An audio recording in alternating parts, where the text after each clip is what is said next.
fast as it realistically should for the Right. amount that I play the game, if that makes sense. Mm-hmm. So it's just like, how do you go about implementing, or how did you go about implementing new tech skills, so on and so forth? Okay. I'd say that first of all, I'd need to know like what your routine is like for melee, right?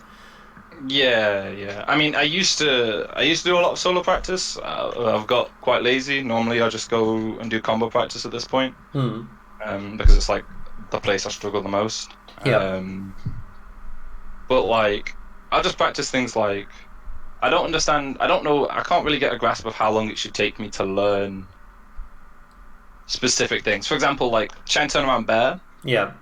I can do it left side, piece of cake. Right side harder because like obviously like the motion is like the other way. If that makes Yeah. sense. Just curious. You claw, don't you? No, I'm starting Oh. to learn it for like the like fast fall double jump laser that you can get really low.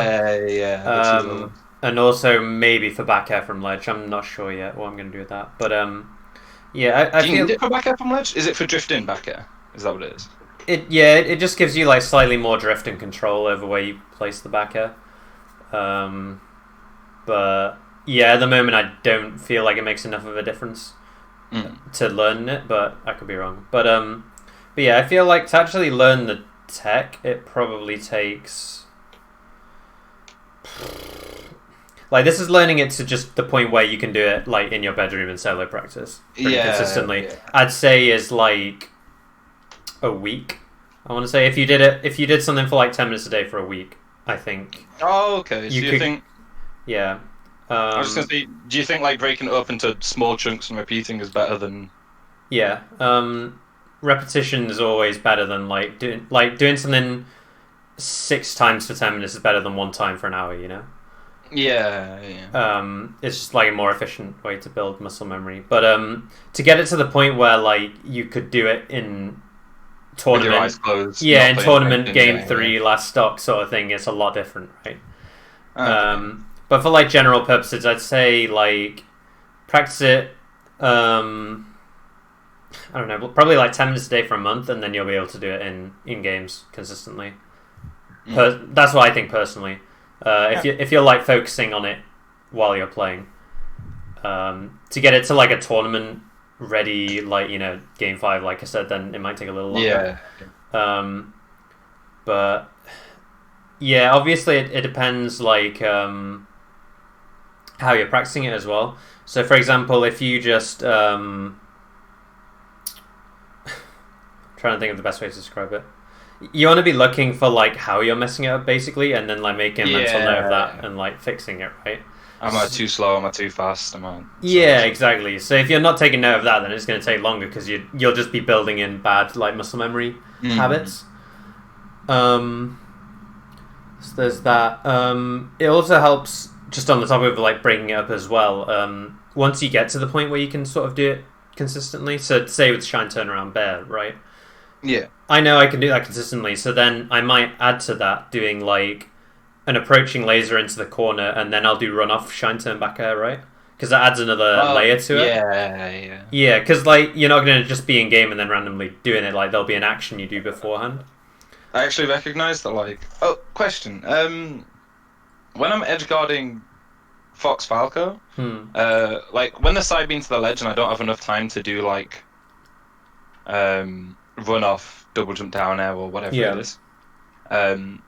What should I just be focusing on trying to laser them repeatedly, or because a lot of the time I don't know if you can you laser the sweet spot height for either of those two? You can't laser a side beat to the ledge from the stage.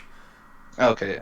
You can do it if you do the run off double jump laser I was talking about with Claw. Yeah. But since you said you don't have time to run off double jump downer, then you won't have time to run off double jump laser, right? So your two options are down smashing it or grabbing the ledge usually to deal with down smashing works against Falco, but not Fox for the sweet spot, right? Yeah, it doesn't touch Fox sweet spot, but to be honest, people are really, really bad at sweet spot. So it works a lot of the time. If you want to like truly cover the sweet spot and also shorten, then just grabbing the ledge is usually your best bet. Other than that, sometimes you can like down angle forward tilt. Sometimes you can down air in place as well, and they can cover like the higher side Bs. Like still want to get to ledge, but like not sweet spotting. Yeah, I was gonna say, does down smash? I assume down smash goes lower down just by like the feel of it. Yeah, it's like your lowest hitting Okay, thing for that. Yeah, so with the practice thing, I'm gonna assume that that's not how you've been practicing like tech skill. Yeah, a lot of the time it's just like I find a frustration in my gameplay. I'll just stop, and then just like grind it out for like however long until I'm like, okay, I feel like relatively proficient, or I'm just tired, like mentally, and then I'll just stop. And a lot of the time I guess I just forget like the repetition side of it. Like I'll do it like 2 times, 3 times, but then I'll just call it quits at that point. I guess one of my frustrations is like doing it in game is so different to doing it in solo practice. Yeah. So it's like I'll do, insert thing that I can actually do, and I'll do it in practice and solo practice. Yeah. And I'll get it like, 1 second, I turned you down. Oh. And I'll get it like relative like 95, 98, percent consistency, right? Yeah. And then I'll go into game and it's like 20 tops. And it's just like it is frustrating. Yeah, like the implementation side of it is just stress. And then like I guess another part of the issue is like I have to recognize like when I'm implementing like new tech or like things that I don't normally do, it's like I have to recognize the situation. Getting to the situation where I can use the tech is really frustrating, and then I mess it up, and then I'm like, like, you know what I mean? It's just so frustrating. Yeah. What I would say is you should probably be lowering your expectations in terms of like saying whether you can do this. Like to me, if I'm like so something I'm practicing at the moment is fast fall lasers like turnaround out of double jumps, and like I don't say to myself I can do this tech until I can prove that I can do it in like a tournament set or whatever. Okay. So until then, I'm not going to go into games thinking I can do this tech because I did it in my bedroom. It's just like unreasonable because you haven't put enough hours and practice into doing it. So that's that, and then in terms of like setting it up in games, I'm just trying to think of the right way to word this.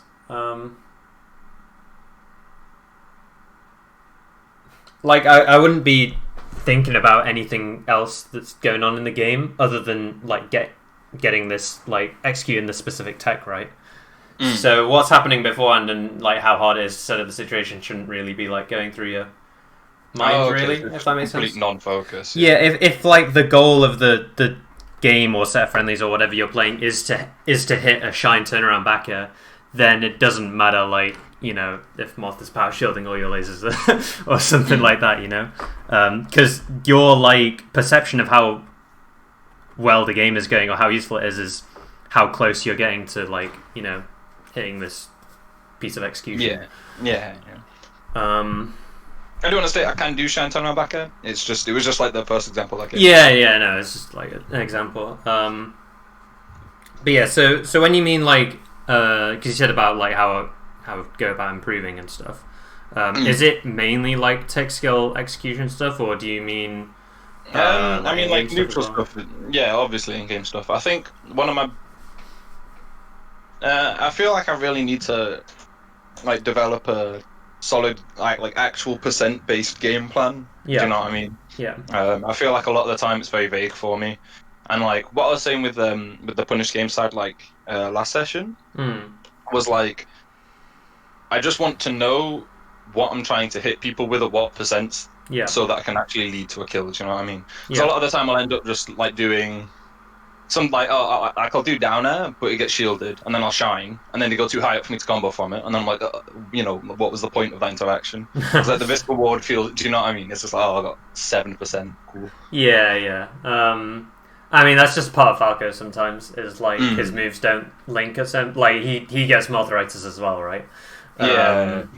But yeah, I think how useful did you find? Because we talked a little bit about percent-based game plans last time. Has that been helpful, do you think? Or... I was looking at a bit of just like CC based stuff, like percent based CCs and things like that. But I guess I'm still just like the one thing that really did help was you talked about like focusing on which side I'm like shining them on. Yeah. For like which side I like follow up afterwards. And like I never Yeah. really thought I thought about it obviously for the like grounded shines, but I never really thought about it for like aerial shines and that. Yeah, it's huge. Yeah, so that changed like quite a bit. Yeah.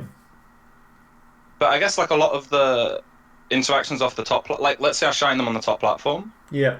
And you know the I know or like you know like the Nares, Fairs, so on and so forth from top plat. Yeah, I don't really know when they work. Okay. To link into Downer and that kind of stuff. Yeah. I mean, I can run through that quickly. So, obviously, it depends on the character. I'd say it's gonna be pretty hard to visualize it in my head. So, for like Spacies, for example, if it's low percent, so by low percent, I'd probably say you get that like hit off of the top platform at around like 40. Okay, yeah, you're usually going to want to be going for like forward air or you got two options. Usually you've either got forward air and then you end up down smashing off of it because forward air keeps them like quite close to you, right? Oh, okay. Yeah. Or you can try doing strong nair and then you can usually down air or forward smash off of that depending on like how they DI. Obviously, how they DI it changes a bit, but usually at low percent, like they can't influence it as much, right? Yeah, because they don't go as far. Yeah. So that's good around like 30, 40. Same for pretty much all the like fast fallers. Then once you get to the higher percent, so say like 60 or 70, you're looking to go for like weak nair or weak back air instead. If you want to like. You know how Mango or whatever does like they do that and then they edge cancel and down air, right? Yeah. So is that... It aggravates me every time I see it because like they make it look so easy to edge cancel and it's like you actually need to know where you're jumping from, where you're drifting, and so on and so forth. Yeah, a lot of the time to set it up, you just don't fast fall the aerial, and then that gives you enough drift. Okay. Yeah. Obviously, you have to change how you do it a little bit depending on where on the top platform you jumped from. Yeah. But generally, yeah, you'd no fast fall to like give yourself that extra bit of drift. I never even like considered. I never looked at the combo and like recognized or like acknowledged that like they weren't fast falling. Yeah. And then obviously the other side to that is you can sometimes either strong aerial or down air them, and then they're DIing out. So then yeah. So yeah, I'd say so I'd say 30-40 you do forward air or strong air, and then higher percents you need to do weaker moves, right? Because you don't want them to go as far. Yeah. And then on the floaties, is it just shift that down percent really? Floaties is tricky because a lot of the time you don't actually get the combo unless they DI in. Oh, okay. But you'll definitely get it on people. So yeah, I'd say like a classic one is, you know how PP versus Armada he does like down air, forward air, down air. I don't know if you've seen him do that. Like he uses forward air to extend his combos. You mean like in the if Armada mistakes, or do you mean something else? Or like if you bounce them off the ground. Yeah, if you bounce, so he gets like a down air when Peach is grounded and it pops him up, and then he forward airs to like extend the combo. Is the down air from there like a mistech kind of like a tech trap? It doesn't really matter. It's just like whenever it pops them up off the ground. But not the second down air, sorry. Oh, you mean to kill off the side? Okay, yeah. So like, let me try and find it actually. I'll probably get a clip of it. It's like say they're standing still at like 70 and you down air them, right? They'll get popped up off the ground, and then you can either strong aerial them or you can like forward air them, right? Because the forward air will keep them close if they DI in, and then you can like down air off of it. So that combo usually works at like, I want to say like 60 to 90 or something like that. Okay. The thing is, I don't really have like exact like percent. Yeah, it's more like, yeah, if you practice those combos enough in like Uncle Punch or whatever, you just get a feel for like how the move before sent them, and then in your brain you sort of know where they're gonna go if you do each move. If that makes sense. It's not like you know, Moth, where you know like specific percents off of grabs for like different follow-ups. Yeah. Like I think like yeah. I was just gonna say I think like the just absurd amount of like I don't get a full grasp of like the DI mix-ups because there were just so many in Falco combos. Yeah. That it's just like a lot of the time I'm just like confused as to like what my game plan is, I guess. Yeah, I mean, I'd say there's two main. There's two or three big ones in Falco combos usually. So first of all, you've obviously got the strong hit or weak hit, right? So like we were saying, you could either strong back air someone or you could weak back air them. So that's one. The other one of the big ones is like crossing up which side of them you hit on. So like we were saying with the shine, right? Sometimes you want to cross them up so that they're DIing the wrong way, essentially. Do you know that shine doesn't hit like straight up? Yeah, it's like 95 or something like that, right? Yeah, it's like a 1 o'clock angle. So like if you cross them up and they try to DI out, then they DI really well for your combo, right? How? I assume it does make. It seems stupid to ask, because considering I've been playing the character for so long. But like, how much of a difference does it actually make in terms of, like how far out they can DI? Like, is it? I have a good idea. Right. I'm gonna share my screen quickly.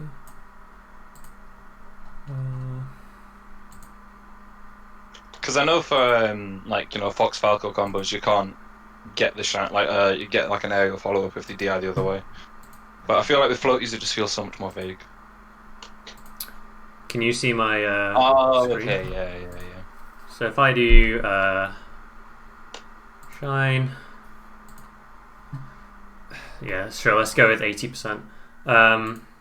So I'll put it on FD just so it's easy to see. So the shine is hitting them on the right hand side. So the right hand side of your shine. So this is them doing no DI. If you can see. So the little red diamond there is where they end up at the end of it. Yeah. So this is on no DI. If they DI away, so to the right, so if you can see the little control stick thing, he's holding full away. So that's how far he goes. So that's like max distance considering that's away from you. Yeah, excluding like SDI and with stuff like that. So he's pretty much at the ledge, right? And then if we do it the other way, then he's like, oh, okay, it goes like half as far. Yeah, about half. Obviously, if I change that to the other side, then it's the same. Yeah. I feel like just because in my mind it's such a slight angle, like it's like a 1 o'clock angle or whatever, right? That like my mind didn't really appreciate how much of a significant difference it made. Yeah. So for example, if you I'm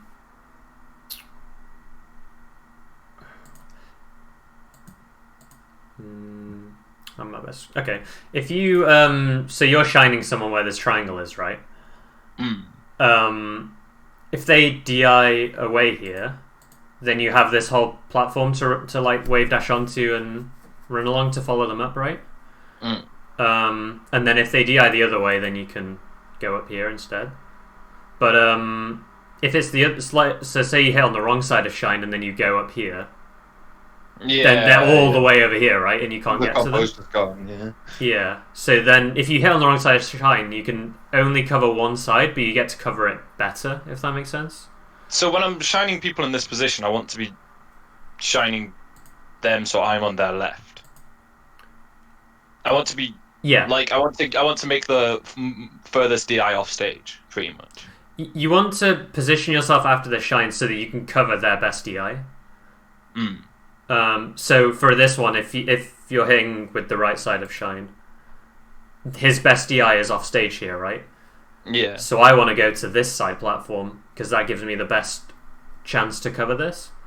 And if they do DI the other way, then I can get over there because I can go there and then there is a caveat to that. Like sometimes it's worth it to cross them up. So if you cross up here, for example, they end up a lot closer. So you get a bigger combo. Yeah. But then obviously it risks them DIing out, and then this happens. Yeah. Okay. So that's one mix-up as well. You'll see Mango do that a lot, where he'll especially at low percent, it's more worth it to go for these cross-up shines because the reward isn't as big if you get a shine at 10, for example. Like sometimes you just can't follow up if they DI to the platform. Oh, okay. Yeah. So you'll see Mango cross up a lot. And then the third one is oh, that was it. Yeah, so the third one is say you're comboing on I don't know, say Dreamland. There's pretty much always a mix-up between whether you hit them with Shine or whether you hit them with an aerial or up tilt, right? Because because they're not likely to go to the side platform. Yeah. So say they try to DI a Shine outward, right? To get to the platform, and you up tilt them instead. Then that means you get a big combo, right? Because they DI'd up tilt out, and then you can up tilt nair or whatever, or forward smash. So that's also on the table as well as mixing up whether you shine out of your combos or whether you do a second aerial or whether you do up tilt. When you say up tilt nair, do you mean up tilt short hop nair into something else? Or yeah. It's pretty useful on floaties mainly. Again, like you were saying, because it can be hard to follow up off of the shine sometimes. Yeah, I practiced comboing Moth with just multiple nairs because nair planing him is really good. Yeah. So yeah, I'd say that's the three main big combo mix-ups. Obviously, there's situationally specific stuff. Yeah. But they're the main ones. Yeah, if you haven't used this before, I would play about with it a bit just to. I've definitely used it, but I normally only use it to just find a CC % if I don't know. Okay. Yeah, no, it's pretty good for the DI draw stuff. But yeah. Cool. So, in terms of we're talking about neutral and gameplay stuff, right? How would you usually go about, improving in those areas? It's generally just find a neutral option. I don't know. Running. Let's say I feel like I don't ever use run shine or so on and so forth, and then I just keep using it to find out where it works. Yeah. Obviously, if I use it too much, then the person's just going to keep doing I don't know, if the Falco fade back down now, and I'm just never going to get anything. Yeah. But I just keep using the option and to feel trial and error. Yeah, pretty much. Obviously, there were a lot of situations where it's just never going to work, so you just don't bother. But okay. So what do you do when you find out an option doesn't work, for example, or or you're running into a problem dealing with something? I mean, a lot of the time I just go for timing mix-ups at that point. I feel like I probably don't use probably don't experiment with enough different options, if that makes sense. One thing that I pretty much never used was full harp, because in my mind it was keep control of the ground, Falco's a ground-based character, this, that, and the other. Yeah. That I had in my mind. But then Max was just telling me that you use full hop a bunch in the Sheik matchup and all that does. So I started messing about with it a bit more. Okay. But again, I don't really understand when to use it. Yeah.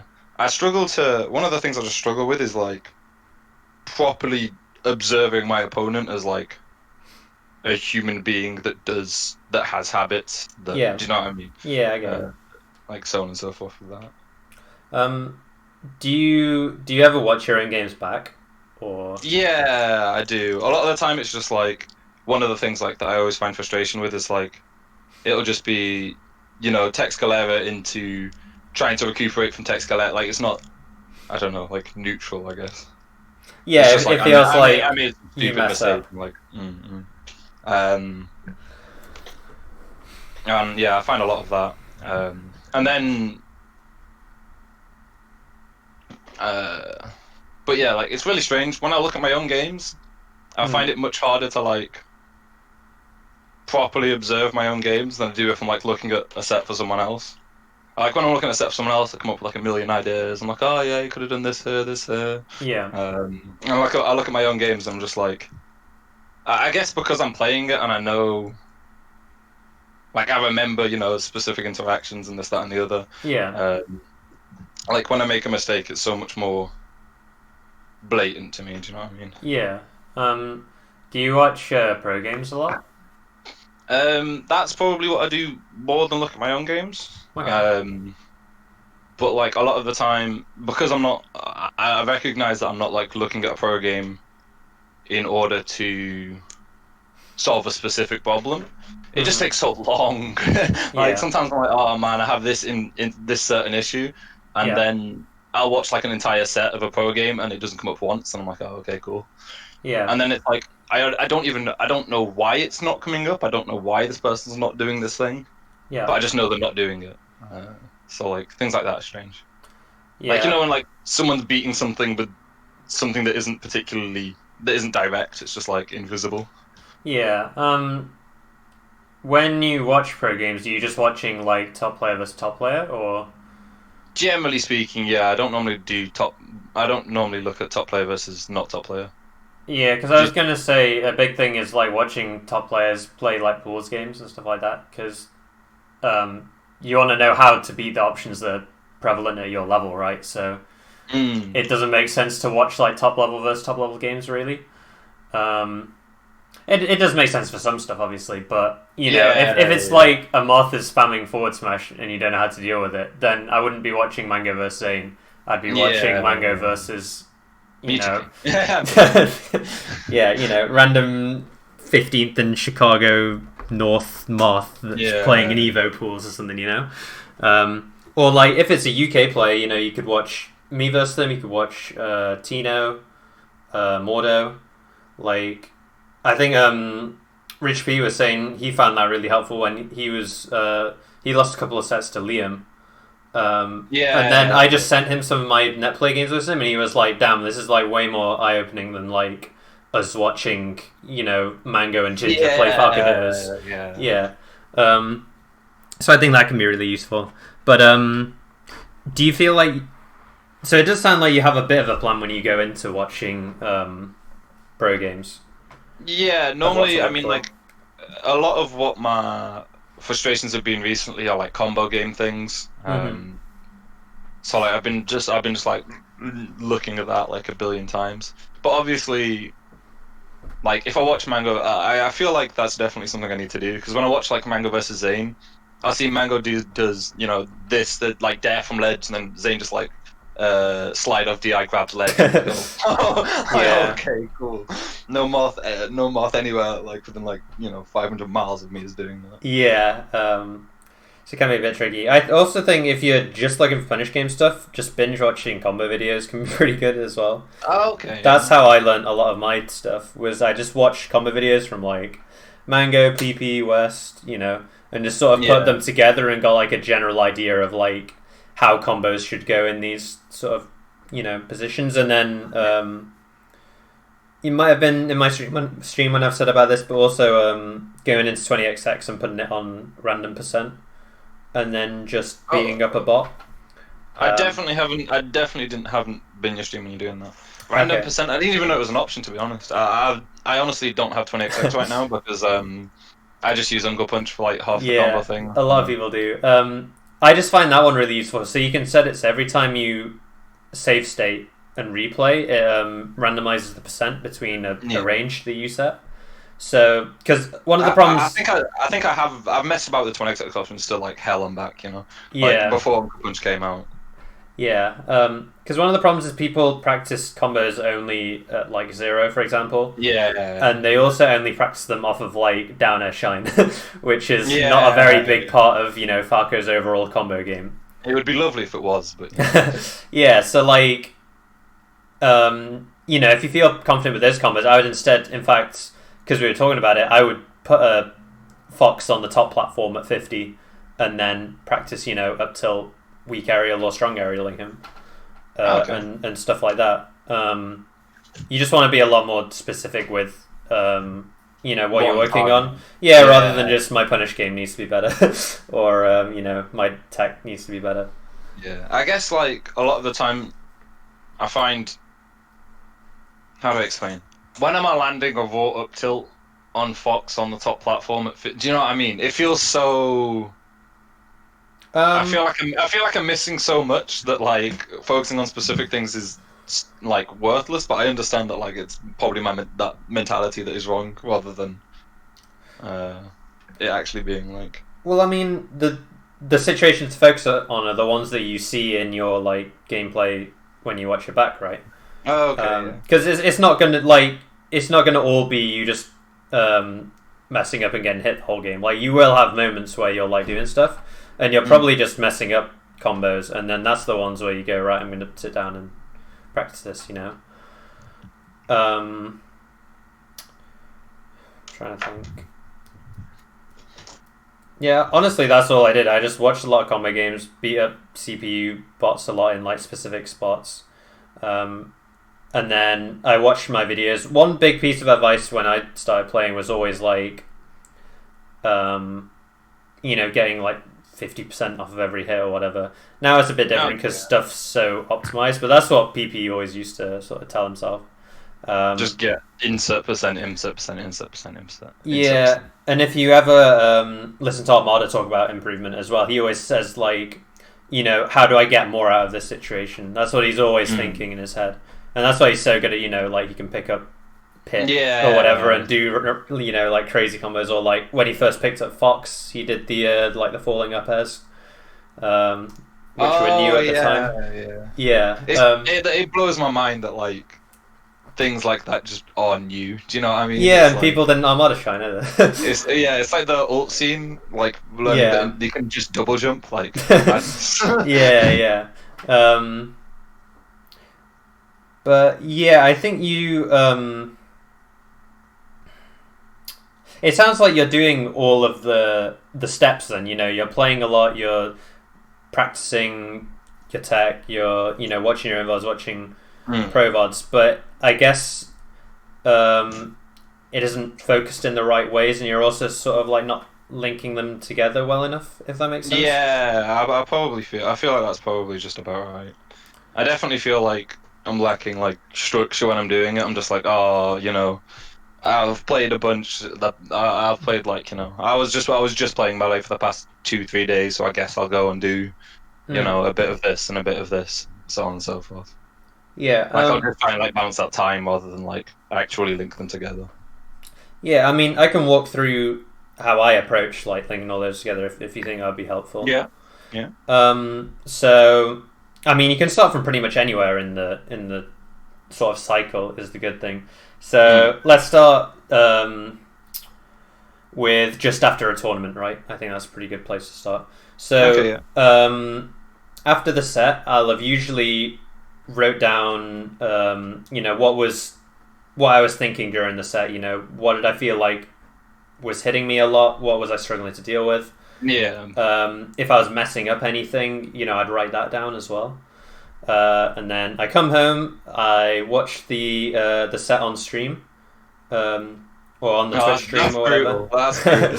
Yeah, no, I did it every time. I'd watch it. Zane does that as well. Yeah, and then I'd look at my notes I made. I'd look for those specific situations. So the first time I watch it, I usually just watch it full speed, just to sort of take it all in. And then I'll go back and watch it again, but this time pausing and sort of like thinking through the situations. So I'll go through the ones I wrote down, and I'll also, if there's any new ones, because a lot of the time what you think's happening and what actually happened is a lot different. Yeah. Sometimes, you have an accurate sort of representation in your mind of what happened, but a lot of the time you're missing out details. Yeah, I feel like so many things happen. Yeah. Like within just one game that it's like impossible to remember literally everything. Yeah, exactly. So yeah, I'll do that, and then I'll sort of write down what I think about the situations. If there's anything that I know the answers to already, then I'll write it down as sort of a reminder to myself. If there's something I don't know, then I'll say I either need to lab this or I'm gonna watch some videos of it, of like top players doing it, obviously. And then from there, I'll usually pick out like what I feel are the most important things. What the most important things are can change. So, for example, like if I'm losing all my stocks because I'm recovering in the same way, then that's probably more important than like the punish I dropped, right? Yeah. So you usually want to pick the stuff that has like the biggest stock swings involved. But if there aren't any of those, then it's usually just the stuff where like it's just the stuff that had the biggest impact on the game, really. Yeah. If you messed up one combo, but that combo only came up like once in the set, compared to like, you're messing up every juggle versus Peach, for example, like we were saying last week. Then that's way more important to focus on. Okay. So yeah, so I'd sort of highlight the ones that I think are the most important. If it's execution stuff, then I'd sort of implement it into my like practice routine. Or if I don't have a practice routine, I'd start to build one from these sort of like things I'm noticing from my tournament sets.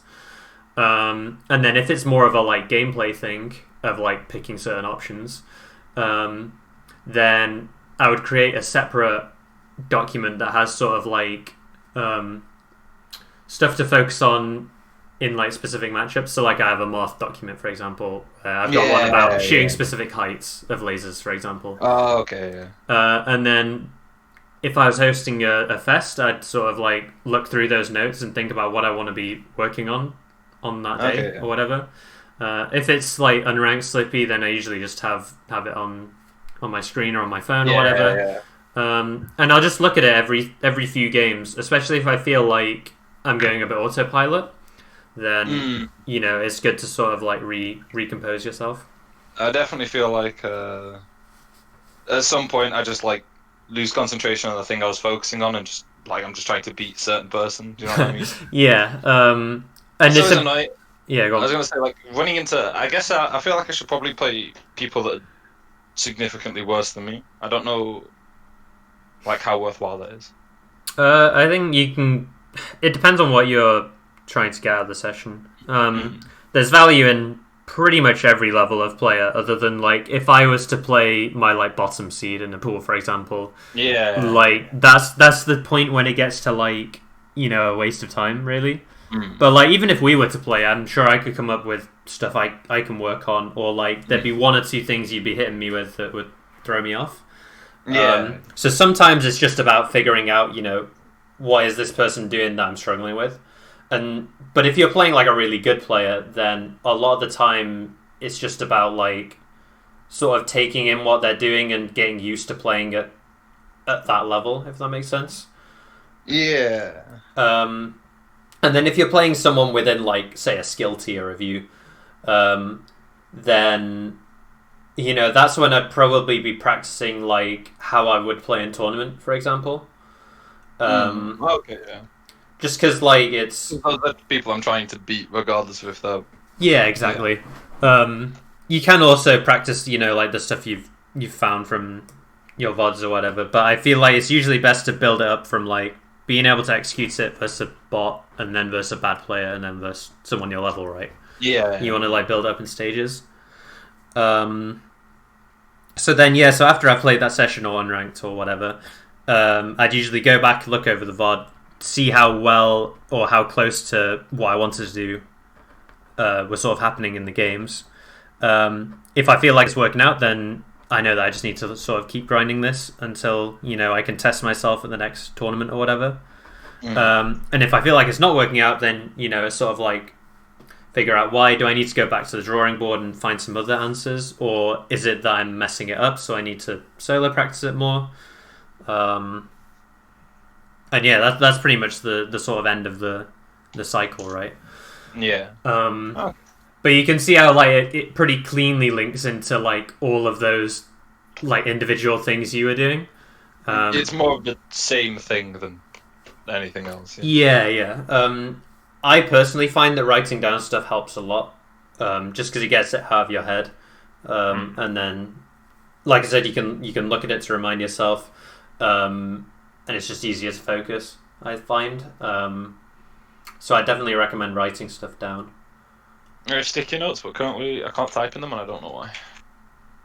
My keyboard's working, but that's weird. Yeah, it's strange. It's not because you're in the stream, is it? Stopped the stream. I have no idea. Okay. It might have been. I mean, no, it's just like my old notes. I can't write. That's weird. Okay. I've really lost my PC. But so does that make sense to you then? Do you think? Yeah. I feel like I understand a lot. Okay. Yeah. So do you want to sort of come up with a plan for something like that for over the next sort of month or so? Yeah, for sure. Okay. I feel like that's like I think one of my biggest shortcomings is just like short-term goals. Yeah. Like I just don't set short-term goals. I don't really understand what kind of short-term goals I'm aiming for. It's really hard right now because of Corona and everything. It's like there are no tournaments. There are no. Yeah. I had a similar discussion with Rich P. Okay. And in the end, we decided that entering the Netplay weekly every week would probably be the best way to sort of like, because how I was saying is really useful that I play in a tournament, I watch it back, and I build from there. So when you don't enter tournaments, it makes it very, very hard to like know how you're progressing. Not just from like did I beat this person or did I not perspective, but sort of like I was saying you can do it in your bedroom, but you can't do it game 5 last stop or whatever. Yes. Like you need those like experiences and situations to come up in pressure scenarios to like I definitely don't fare well under pressure whatsoever. I feel like I get so like tense, Yeah. And then that's when like I just start missing my way dash out of shine and like the most fundamental things like. Yeah. I mean that's another whole can of worms. I have linked a pretty good book in Pin Post, which helps with that sort of stuff. But the bottom line for it is you haven't practiced it enough to be able to do it when you're high pressure scenario. Yeah, and that makes sense to me, given you said that you expect yourself to be able to do those things in friendlies and then they don't happen. Just because you haven't solo practiced it enough, or maybe like you thought you'd practiced it enough, but you hadn't. Yeah. So yeah, do you enter the any weeklies at the moment, or? Not right now. No, I haven't been. I don't really know when a lot of the time it's just I don't know when they're on, and then I find out it's like now, and I'm like, oh well. Okay. The UK one I think is 7 p.m. on a Monday or something, and then there's also this Poilon one happening on Thursdays. But I would enter one of those. Which one, sorry? There's a Poilon software one. It's meant to be some circuit thing that's happening. Oh, okay. I think the first one's capped, but the next one should be open. But yeah, I would. I'd probably enter that and then just play as you normally would, and then use that as like your first step. Like I was saying in my sort of process for it. So you'd want to watch back your sets and then sort of pick up on what you felt was having the most impact during the games. Yeah. It's hard to sort of pinpoint what you should do to prepare for the netplay thing because I'm not too sure what your weakest matchups are or where you feel you're struggling. I will say just practicing useful tech skill and getting that as clean as possible is always going to help, because that always contributes to like good punish and neutral. Is having like control of your character. Yeah, yeah. I was doing a lot of I found a Sleepy K, I think it was. Yeah, I don't know yeah. if that person's cancelled now. I feel like, Redacted. Yeah. No, I but get you. I think there was like I think they made like a movement guide or something on it. Yeah. What were you doing when you were practicing tech skill out of interest? Like when you were solo practicing? It just depends on the day. It depends on like what I'm feeling. Like Okay. sometimes it was just like I said, I was doing like the Sleepy K one, which was just um like movement cycles, like doing dash crouch, doing like just turnarounds until it's like just like a bunch of like focusing on doing each individual input as one input rather than Yeah. like a full motion, like to get used to like pressing like individual buttons. Sometimes it's just like I'll just have a bot, like if I'm doing practicing Shine Bear, it's just Mm. I have a bot stood there and then I'll try and Shine Bear said bot, Yeah. um, so that it combos or whatever it is. Okay. I'd say the biggest movement stuff that Farco players seem to mess up. First of all, is just grabbing the ledge really cleanly. People are Yeah. like surprisingly bad at getting to the ledge. So I definitely grind out either running shine, turn around, wave dash to ledge is It's so usually funny the 'cause best one. that's the one like the most confident with doing and also never choose to do. It's usually the fastest one, so you should Okay. definitely grind that one out. Um, the other thing is like movement out of lasers. So a lot of people are quite Mm. slow at moving out of their lasers. So just going into Anchor Punch, having that act out of auto cancel Yeah. display on is really useful. The other one is wave dashing out of shine and wave landing out of shine cleanly. So if you get like a jittery wave dash or wave land, a lot of the time you just can't follow up. Okay. I Yeah. don't know if we talked about this in the last. No, you said you have to be like really tight with movement, but there was no like specifics. But yeah. Yeah, yes. Ideally, when you wave dash, it should be like a clean motion for Farker. You'll see him duck, and he'll sort of be ducking the whole way through it. Whereas if you do Yeah. a jerky Yeah. one, he sort of like moves up and down as he's doing it. Mm. And then for wavelands again, it's like you want to be spending the minimal time in the air dodge like animation. Yeah. When you're doing the the Westball's shine pressure. Yeah.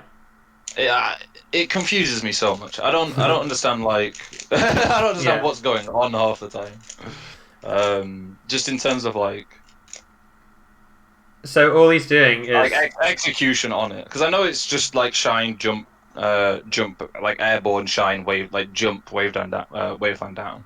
it's basically just a multi shine, and then you double jump waveland down. Is the easiest way to put it. Yeah. Is it? Is like the main purpose just to catch options out of shield because double shine's too good on shield? It's just like a timing mix up. It also lets you confirm off of the second shine or first shine better than like grounded double shine. Okay, yeah. So, for example, say you Westball's pressure Falcon. If he DIs away, you can still follow him. Whereas if you double shine and then say jump out of it or something, then you can't really follow up if they DI away. Okay. You can also cross up with Westball's pressure, which is pretty useful as well. With the waveland or? Yeah, because you can change how you do the waveland. So you can like Yeah. waveland forward or waveland back. You can also do like a sort of modified Westball's pressure where you do the double shine, then you double jump and then waveland on the platform instead. Axe does that a lot, and that can be good as well. Just gets out of the way of like aerial out of shield or shine out of shield and stuff like that. So when I do that, should you just be looking to like immediately re-engage, like looking for said options, like I don't know, run off aerial, right? Yeah, or like short hop through and then aerial or shield drop aerial. Yeah, I'd say the other thing people mess up is shield pressure a lot of the time. just really grind out doing late aerial shine and then either shine grab or shine fade back aerial or wave dash backwards out of it. Yeah, I was gonna say, like, what am I? Like, I feel like I have an understanding for the main options, but I don't know if I do. Like, double shine grab is like double shine beats roll out of shield. Which is, double shine's like the only thing that beats roll out of shield like directly, right? Yeah, that and like, wave dashing in the direction. Yeah. Yeah, so it depends on if they're rolling, like when they time the roll. So, for example, late aerial shine and laser shine will catch a roll between the aerial and the shine or the laser and the shine, if that makes sense. Sorry, repeat. So yeah. So say I do a late nair and then I shine, right? Yeah. If they see stick buffer roll after the aerial hits their shield, but before the shine hits the shine, yeah. But if they do it after the shine hits, then you have to do either a double shine or you have to wave dash to where they're gonna roll to. Okay, yeah. So, yeah, how you beat it is a bit different depending on when they time the roll. So it's important to keep that in mind and not have it as just like, oh, he's rolling, because it's a bit more tricky. That's another thing. A lot of people sort of misinterpret stuff and they like oversimplify it because it's not just he's rolling a lot. It's he's rolling after I shine his shield. God, Wizward is like the king of rolling out shield. Yeah, he is. It's actually insane. Legitimately, I watched an STJ set. Yeah. And because I was looking for like combo. I think I was just looking at like combo game on Falcon. Yeah. I watched an STJ set and then I watched a Wizzy set and it hurt me when I was watching. Like I can't imagine. I didn't really recognize rollers as good of an option as it is. Yeah. But like considering it's working versus Mango and he's doing it like, 80% of the time he's moving out of shield. It's like, yeah, it's just very impressive. I mean, from the discussion we just had, right? There's not much that beats roll. Yeah. So that's why it's such a good option. a lot of the laser on shield, doesn't it? Like, shine laser, yeah. It's like it keeps Falcon locked down, but it also doesn't give him a hit like doing wave dash towards him or double shine does, right? Like Falcon has a mix up out of the laser. Yeah, it's just like continued. Normally, it's just like to chase the roll as far as it. Actually, what is it for? Yeah, that's a good question. Because if it's chasing the roll, then you wouldn't use laser. So, laser's your best option on shield in terms of like frame advantage, right? Oh, okay, yeah. So it's better than late aerial. It'll also keep them close if it hits them, which can sometimes be valuable.